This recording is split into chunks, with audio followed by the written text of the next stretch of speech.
So now if we go to github.com/AWS Labs/AWS SAM CLI, we are onto the SAM CLI project. And this is a CLI tool we're going to have to install to boot local development and deploy them. It's going to be a little bit easier if we do use that CLI. So let's scroll down.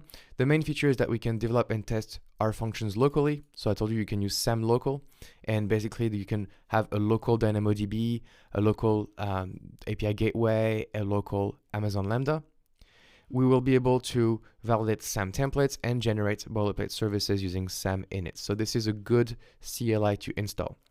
Now there is the installation basically, and so we go click on installation, and this will give us the instruction for Mac, Linux, or Windows machine.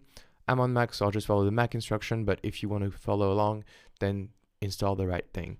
Now for the installation, it looks pretty easy. We need to have Docker, Python 2.7 and 3.6 and the AWS CLI. So to install Docker, I'll leave it up to you. You can click on these things, Docker for Mac, Docker for Windows, etc.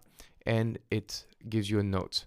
Now, to install the CLI itself, we need to use Python and see if Python is installed. For me, it is. So what I'll just do is run pip install --user AWS SAM CLI. So here I copy this command, press enter, and now it is collecting SAM CLI for me. And if everything goes well, the CLI should be installed on its own.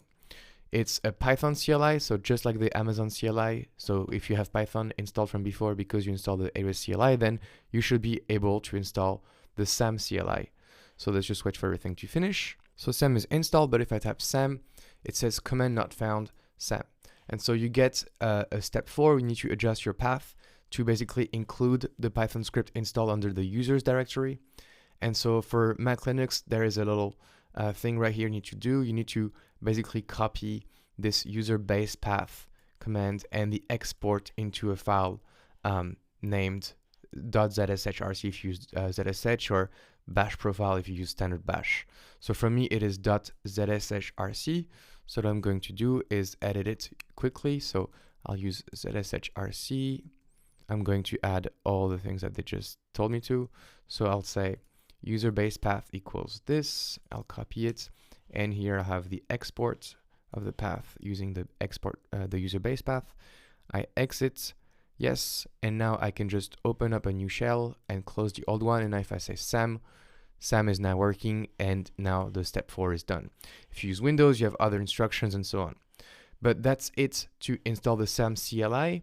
So just make sure you're there so that when you type SAM, you get this documentation, and then we can get started in the next lecture to get our first SAM project up and running.